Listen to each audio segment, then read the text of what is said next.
Today we'll see the nice section where Sukadeva Goswami is concluding his entire narration of Srimad Bhagavatam for Parikshit Maharaj. That is the section we are hearing today. Yeah. Sukadeva Prabhu, whenever you're ready, you can start, Prabhuji. Yes, Prabhuji. Hare Krishna. Om Namo Bhagavate Vasudevaya. Om Namo Bhagavate Vasudevaya. Om Namo Bhagavate Vasudevaya. Narayanam Namaskritya Naram Chaiva Narottamam Devim Saraswatim Vyasam Tato Jayamudirayet Nashtaprayeshva Bhadreshu Nityam Bhagavata Sevaya Bhagavatir Shloke Bhaktir Bhavati Naishtaki. We are reading from Srimad Bhagavatam, Canto 12, Chapter 4, Text 41.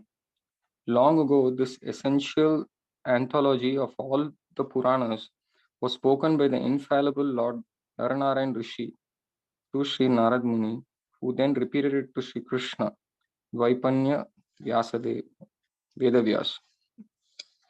Text 42. My dear Parikshit, Maharaj Parikshit, that great personality, Srila Vyasadeva, taught me this same scripture, Srimad Bhagavatam, which is equal in stature to the four Vedas. O best of the Kurus, the same Suta Goswami who is sitting before us will speak the Srimad Bhagavatam to the sages assembled in the great sacrifice at Naimisharanya. This he will do when he questioned by the members of the assembly headed by Shaunakadi Rishi. Thus ends the purports and translations of the humble servants of His Divine Grace, Abhay Charanaravindra Bhaktivedanta Swami Srila Prabhupada, to the 12th canto, 4th chapter of Srimad Bhagavatam, entitled The Four Categories of Universal Annihilation, Chapter 5, entitled Srila Sukadeva Goswami's Final Instructions to Maharaj Parikshit. Text 1. Srila Sukadeva Goswami said, this Srimad Bhagavatam has elaborately described in various narrations the Supreme Soul of all that be, the personality of Godhead Hari, from whose satisfaction Brahma is born and from whom anger Rudra takes birth. Text 2. O King, give up the animalistic mentality of thinking, I am going to die. Unlike the body, you have not taken birth. There was not a time in the past when you did not exist, and you are not about to be destroyed. Text 3. You will not take birth again in the form of your sons and grandsons, like a sprout taking birth from a seed and then generating a new seed. Rather, you are entirely distinct from the material body and its paraphernalia. In the same way, the fire is distinct from its fuel. Text 4. In a dream, one can see his own head being cut off and thus understand that his actual self is standing apart from the dream experience. Similarly, while awake, one can see his body is a product of the five material elements. Therefore, it is to be understood that the actual self, the soul, is distinct from the body. It observes and is unborn and immortal. Text 6. The material bodies, qualities, and activities of the spirit soul are created by the material mind. That mind is itself created by the illusory potency of the Supreme Lord, and thus the soul assumes material existence. Text 7. A lamp functions as such only by the combination of its fuel, vessel, wick, and fire. Similarly, material life, based on the soul's identification with the body, is developed and destroyed by the workings of material goodness, passion, and ignorance, which are the constituent elements of the body. Text 8. The soul within the body is self-luminous and is separate from the visible gross body and invisible subtle body. It remains as the fixed basis of changing bodily existence, just as the ethereal sky is the unchanging background of material transformation. Therefore, the soul is endless and without material comparison. Text 9. My dear King, by constantly meditating upon the Supreme Lord, Vasudeva, and by applying clear and logic intelligence, you should carefully consider your true self and how it is situated within the material body. Text 10. The snake bird Takshaka, sent by the curse of the Brahmana, will not burn your true self. The agents of death will never burn such a master of the self as you, for you have already conquered all dangers on your path back to Godhead. Text 11:12. You should consider I am non different from the absolute truth, the supreme abode, and that absolute truth, the supreme destination, is non different from me. And thus, resigning yourself to the supreme soul, you who is free from all material misidentifications, you will not even notice the snakebird Takshaka when he approaches with his poison filled fangs and bites your foot. Nor will you see your dying body or the material world around you, because you will have realized yourself to be separate from them. Hare Krishna. Text 13. Beloved King Parikshit, I have narrated to you the topics you originally inquired about, the pastimes of Lord Hari, the supreme soul of the universe. Now, what more do you wish to hear? Thus ends the translations and purports of the humble servants of His Divine Grace, Abhay Charana Bhaktivedanta Swami Srila Prabhupada, of the 12th canto, 5th chapter of the Srimad Bhagavatam, entitled Srila Sukadeva Goswami's Final Instructions to Maharaj Parikshit. Hare Krishna. Thank you, Prabhuji. Yeah, thank you so much, Prabhuji. So, we're in the 4th chapter, and today we're discussing a little bit of 4th chapter and then going to 5th chapter. So, 4th chapter, so far we heard about how the Srimad Bhagavatam Sukadeva Goswami described how the conclusion of everything is that we need to take the transcendental boat of cultivating devotion to the taste, to the Krishna Katha, to the narrations of Krishna, like that is described in the last few verses. And now he's just concluding this chapter, indicating how the Srimad Bhagavatam was spoken by Narayana Rishi to Narada Muni, and Narada Muni to Vyasadeva, and then Vyasadeva, from Vyasadeva, Sukadeva Goswami heard, like that. So basically, he's emphasizing that we need to hear Vedic scriptures like Srimad Bhagavatam and through proper disciplic succession, like that. That is the purport with these verses is being described here. And you notice Sukadeva Goswami is personally telling this Srimad Bhagavatam is equal in stature to the 4 Vedas. That's an important statement. In fact, in Tattva Sandarbha, Srila Jiva Goswami spends considerable amount of time to prove that the Smritis are as powerful and as equal as Shrutis, which are spoken originally. Because some people have the inferior feeling towards the Smritis, which are written by sages, instead of being spoken as Shruti, like that. So he actually goes to elaborate detail to establish the position of Smritis, and from them how Srimad Bhagavatam is the topmost among them, like that to describe. That is the way we need to give Shabda Pramana. That is the best Shabda Pramana we can learn from, like that he describes Yogaswami. So here Sukadeva Goswami is directly telling from his mouth that it is equal in stature to the 4 Vedas, that means Sutras. So now in the last verse, he points out that Sukadeva Goswami will speak this Srimad Bhagavatam again to the sages of Naimisaranya. That's how the 4th chapter ends. So basically, we heard in the 4th chapter how after he describes the 4 categories of annihilation, he describes that Bhagavatam, meditating on the Supreme Lord, hearing the narrations of pastimes of Krishna is the best. Now, interestingly, Sukadeva Goswami takes a turn in this chapter. It's a short chapter, 13 verses, 5th chapter.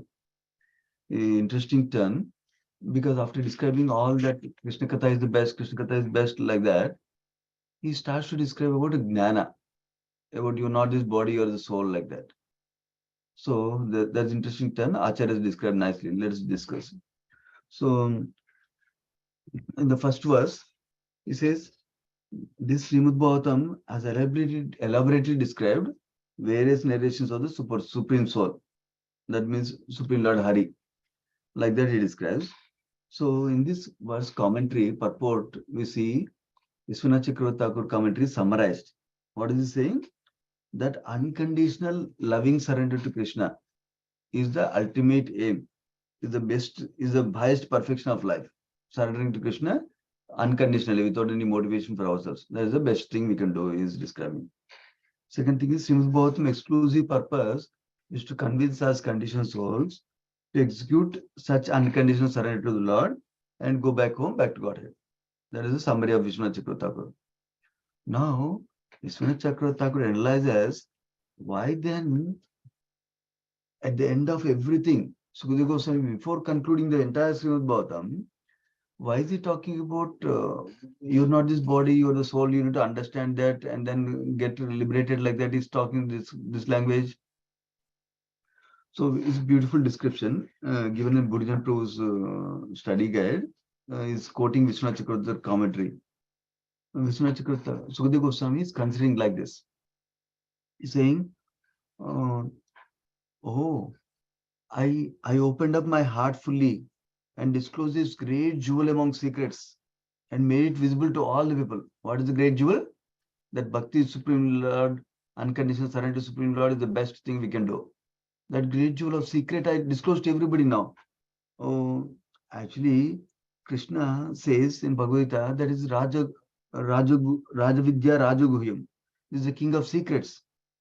And he says, but I have shown with all positive statements and negative statements also that Bhakti awards all the results to everybody. Now, however, the Lord prefers that this remains a secret. So, he quotes the verse from 11th canto, 21st chapter, 31st verse, where Krishna describes the Vedas ultimately reveal the living entity as pure spirit soul. The Vedic seers and mantras, however, deal in esoteric terms. And I also am pleased by such confidential descriptions, like that Krishna said. So, so he's considering, oh my God, Krishna is not pleased with me because I directly revealed everything about bhakti. So let me try to hide it now. So he described here, he says, now I'll try to hide the great secret of bhakti. So an example is given. Sometimes somebody has a jewel box and they show the best jewel of the jewel box to everybody. And then realize, wow, I'm telling the best jewel to everybody. Now everybody wants this big jewel. Let me keep it inside again. And then take out something less important jewel out of it, jewel box, and show this is the best jewel now to everybody. That way, people will get attracted to this and forget about the best jewel I showed him like that. So Vishwanath Chakravarti Thakur is indicating, Sukadeva Goswami is thinking like that. Now he already showed the best jewel, bhakti, to everybody. Now he wants to keep it and show the gnana to everybody now. Then everybody will think, wow, gnana is the best. Remember, that is the last thing he said. That is the most important thing. So gnana is the best. Like that somebody might think. So let me hide it like that he is thinking, it seems. Now he is saying, now I'll teach gnana to Parishit Maharaj so that people will think Sukadeva is teaching Parishit gnana.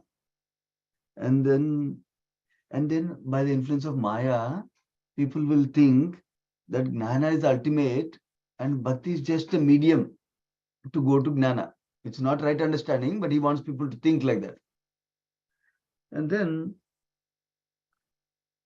that is one angle, that he wants to hide bhakti by teaching gnana to general populace, people who don't have the faith yet. That's one aspect. Second aspect is, by this I also do a test for Parishit Maharaj and show it to people that Parishit Maharaj will not sway away from bhakti. He will be fixed in bhakti. I will show it that to people also. Like that he's saying also. So then he is also saying that ignorant people will explain that liberation is only result of bhakti and gnana. But actually, I already said in the 5th canto itself that that's not true. Bhakti is much greater attainment compared to gnana. Liberation is not the goal of bhakti. Bhakti is far higher, like that. Then he also thinks, okay, but somebody may think, oh, Parishit Maharaj really will understand gnana and he will try to get a personal liberation now. What will happen like that? People don't need to worry because Suta Goswami is in the audience. He will explain to everybody that no, bhakti is only highest. So Parishit Maharaj is okay. He will go back to Godhead like that. He will tell no worries like that. He is thinking, it seems. That is quoted, Vishwanath Chakravarti quotes first canto 18th chapter 16th verse, where Parishit Maharaj is saying that Parishit, the great devotee with pure intelligence, attained liberation in the form of the feet of the Lord. Not the impersonal liberation, but in the feet, lotus feet of the Supreme Lord, like that. So that's how it's clarified like that.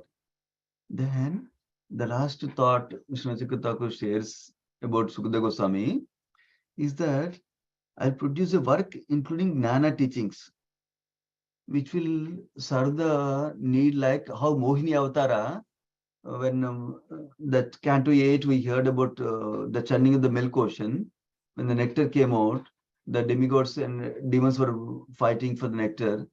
That time, Mohini Avatara, what did she do? She prevented the demons from getting the nectar and gave the nectar secretly to demigods, like that, right?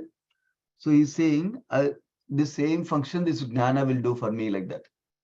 How? Because he will cheat them of the nectar of prema. So basically, while teaching Gnana, I will speak in such a way, with one meaning, it is only Gnana, but I will hide the real meaning of Bhakti for them, like that. So then people with Bhakti Rasa, they will also be placed. And people with Gnana, they will also think Gnana is the highest, like that. So that way, in this way, I will convert all the elements of Gnana unfavorable for Bhakti into processes favorable for devotion. So this is the thought process that is going in Sukadeva Goswami, according to our Acharya Vishwanath Chakravarti Thakur, who is very accomplished. He can understand what Krishna wants, thinks, and what few devotees thinks also. We are not meant to think like what are the other devotees are thinking in the mind, like that. We are not meant to go into the minds of devotees like that. But our acharyas are merciful. They are giving us this merciful knowledge for us. Just to summarize, even though it is a conclusion of Bhagavatam, Sukadeva Goswami is emphasizing on Gnana, just to hide the secret of Gnana, the best jewel of Bhakti, number one.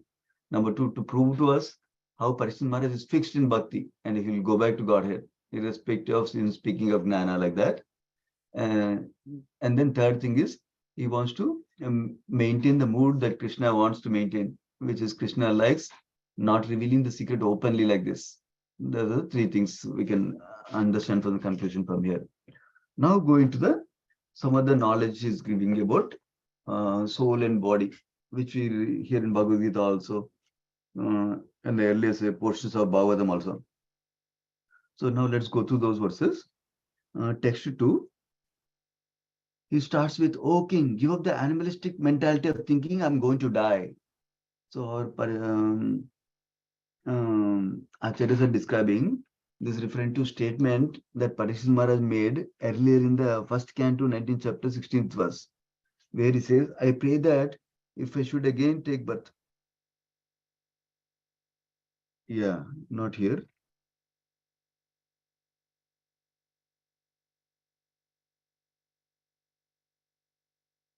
Yeah, I cannot find that verse now. I thought I had seen a verse where Parishit Maharaj was saying that. Yeah, basically, the point I remember I'll share. The point I remember is, Parishit Maharaj earlier, yeah, I remember now. First canto. First canto, towards the end of the first canto, Parishit Maharaj was asking Sukadeva Goswami. That reference is made by Sukadeva Goswami. He says that what is the person who is about to die need to do? Like that, I'm going to die, what should I do? Like that language he used, right? So that conventional language is using it against him now. Sukadeva Goswami. He's saying, give up this animalistic mentality of thinking, I am going to die, like that. That is what is being discussed here. That is externally at least. So, and he says, unlike the body, you had not taken birth, you have not taken birth. So you were always, remember Bhagavad Gita says, you were always existing before, you are existing now, and you will exist in future. Same statement is repeating now again. Now in the purport, one important clarification is given to explain to us, even though Sukadeva Goswami is telling that you are not the body, actually Parishit Maharaj was already devotee in the beginning of the Bhagavatam itself. Not that after listening to Srimad Bhagavatam, he became a pure devotee. Not like that. He was a pure devotee in the beginning also. And then his devotion only increased further through the narration of Srimad Bhagavatam like that. That is given in the purport that by quoting a verse from the earlier 19th first canto 19th chapter 15th verse is quoting, that is saying that I don't worry about snake bird coming and biting. I only desire that you all continue singing the deeds of Lord Vishnu, like that is described basically. And he says, I have already taken the lotus feet of the Lord into my heart, he says. That's right in the first canto itself. So that's what is pointing out. That is actually there is no animalistic fear in the King Parishit. But for our sake, Sukadeva Goswami is speaking very strongly to his disciple. So that as how Krishna spoke to Arjuna, to give an example to us, to give instruction to us, similarly, he is speaking to them like that is described. Now, text 3. He says, you will not take birth again in the form of your sons and grandsons, like a sprout taking birth from a seed and then generating a new seed. Rather, you are entirely distinct from the material body and its paraphernalia in the same way that fire is distinct from its fuel. Basically, the point being clarified in the purport is, generally people are so attached to their family that they'll be born in the family again. Like somebody will be born to their son as a grandson like that. So that's the point being made. But he doesn't have any material attachment like that, Parishit Maharaj. So the purpose of Srimad Bhagavatam is spiritual liberation and not the foolish prolonging of illusion of bodily identification. Somebody may think, oh, I love you so much, I will be born as your son again, like that. Srimad Bhagavatam purpose is not to prolong that material attachment. Srimad Bhagavatam is taking us back to spiritual world. So that's what is indicated in the purport. Now going to the text 4. Yeah, this is an interesting analogy. It's also described in the previous cantos also. I believe in third canto. Yeah, it's described. Second or third canto, the analogy is described. Where it said, let us say we are having a dream. In the dream, we're seeing our head being cut off. Normally, if our head is being cut off, I cannot see myself, right? Because my head is connected to this body. But if it's happening in the dream, I can see, oh, I'm seeing that the head is getting cut off like that. So that analogy is being used to tell us that we are able to see our body with our own eyes. That means we are different from this body. Like that, Sukadeva Goswami is explaining to us that actual soul is separate from the body and it observes and it is unborn and immortal. Like that is described with that analogy. Another analogy is gives to explain that when a pot is there, there's sky inside the pot, sky outside the pot also. Sky means ether, her space. So when the pot is broken, that the sky is still there. Element of sky is not gone anywhere. It's still there. That's the point being made here. Similarly, with the analogy, when the gross and subtle bodies of the living entity are gone with the death of the body, then the living entity's soul will remain in its spiritual identity. Like how when the pot is broken, the sky is still remaining intact. Similarly, when a body goes away, our soul is still intact. That's the point Sukadeva Goswami is making. Now, text 6. He says, material bodies, qualities, and activities of spirit soul are created by the material mind. The mind itself is created by illusory potency of the Supreme Lord. And the soul assumes material existence. Basically, with the influence of Maya, when we assume that we are this body, we're in the bodily conception, then we'll do all things with that bodily conception in the material world. That is the point he's making here. Now, text 1, he gives another analogy. He says, a lamp functions with a combination of fuel, vessel, wick, and fire. So he's talking about the lamp, the old lamp that we used to have in the olden days. Similarly, material life based on the soul's identification with the body is developed and destroyed by the workings of three modes: goodness, passion, and ignorance, which are the constituent elements of the body. So how the lamp is made up of fuel, wick, and all those things. Similarly, our body is made up of different kinds of material elements which are coming from material nature, which is essentially three modes of material nature, like that. So now text 8. So the soul within the body is self-luminous and is separate from the gross body and invisible subtle body.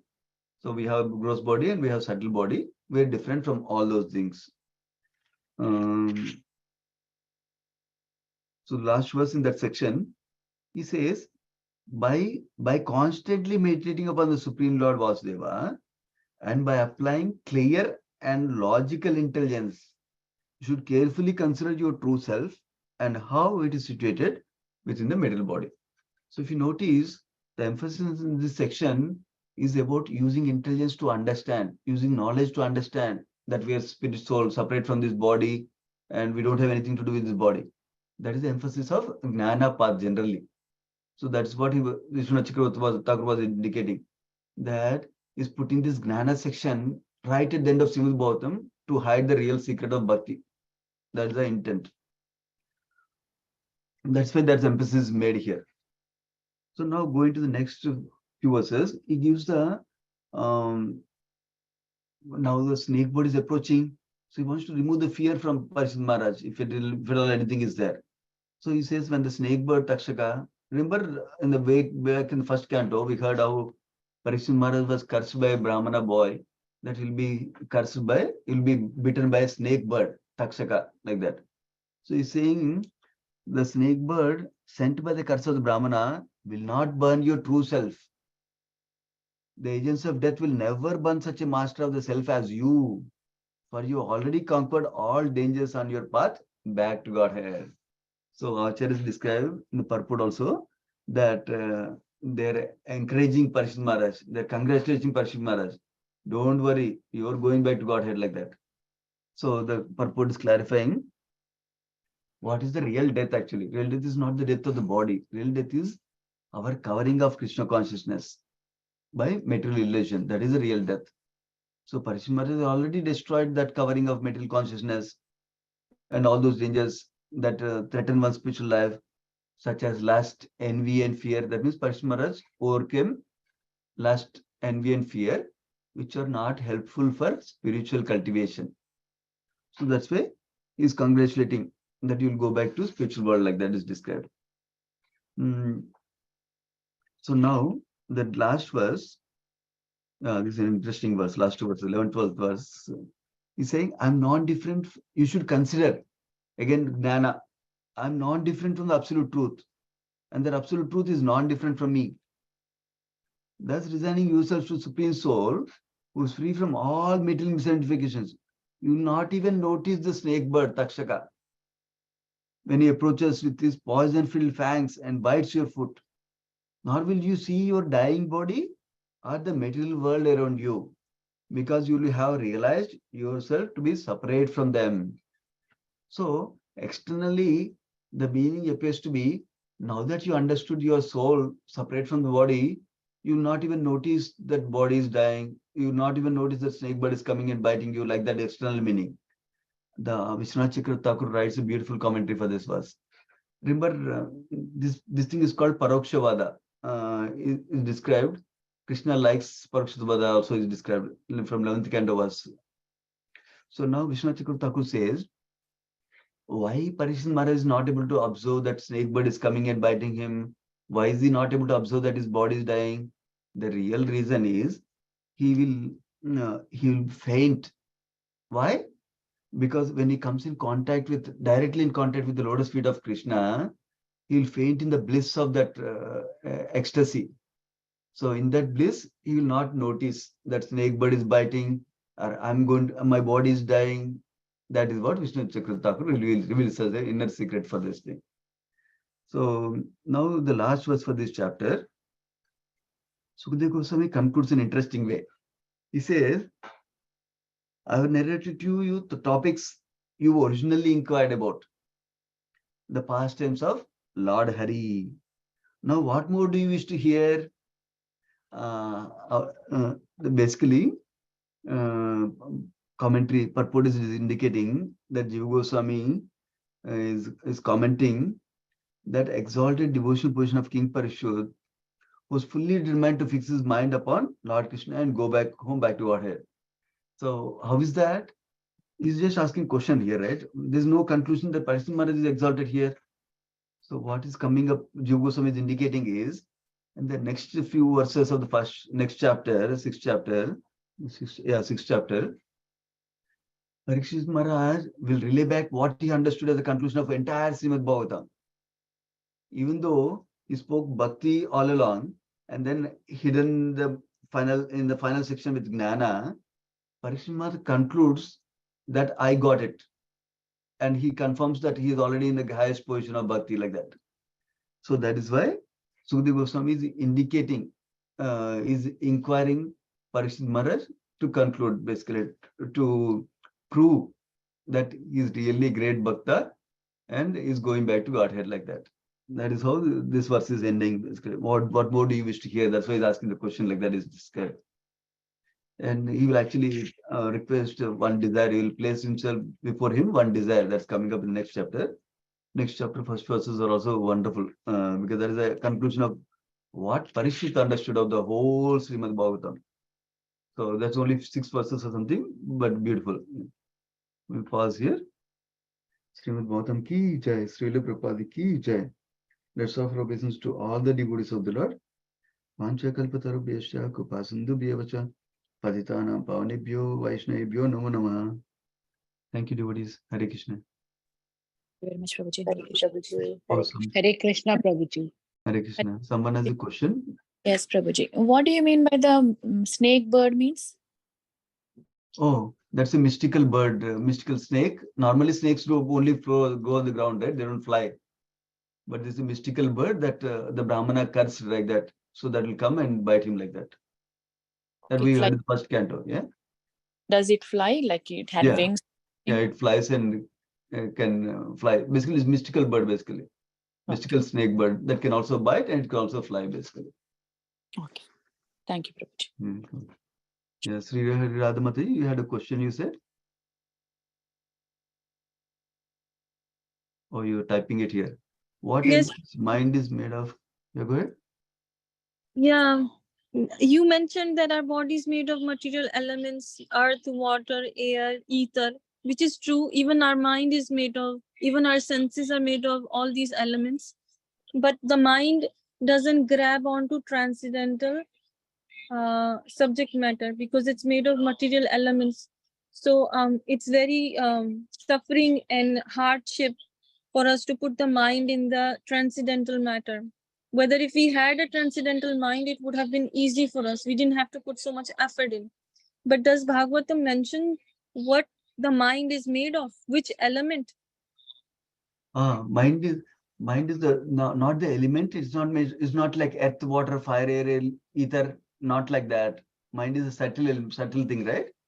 So Bhagavatam talks about in second canto, third canto, how the mind comes from interaction of material mode of goodness. That is how it comes, material mode of goodness. That's I forgot what is the other interaction it happens with. Passion and ignorance, na? Pardon? Passion and ignorance, na? No, mind is goodness. Okay. There's surprising things when we read that section. From passion, intelligence comes. Ignorance, our material gross body comes. Earth, water, fire, air elements. Generally, we think mind is not such a good thing. How can it come from material mode of goodness? But that's what happens. Goodness. Number 1 point.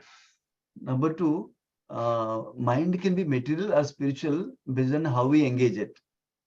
It's not that our mind cannot focus on spiritual subject matter.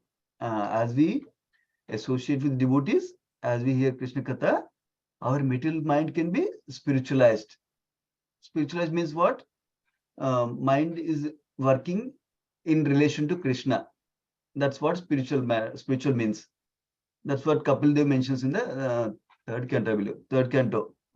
Basically, our mind can be spiritualized by in association with devotees, sadhu sangha, and by hearing Krishna Katha like that. And many times we may think that, oh, I'm hearing Krishna Katha, but I'm forgetting. But still it has impact. We're getting purified, even if we don't remember what we heard also. Prabhuji, is it true Prabhupada used to say that even if you hear transcendental lectures in a different language and you don't know the language, it will purify you?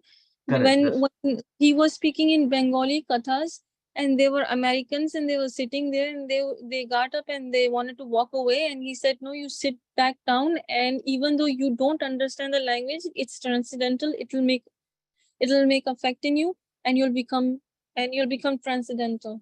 So that's Absolutely. true. Like even if we don't know the language and we sit in the class, even if we don't know English or Hindi and we sit Yes. in the class. Absolutely, that is true, because it's a transcendental sound, it acts on the level of heart for us, level of the heart and soul. So transcendental sound will act on it. That's why he's saying, yeah.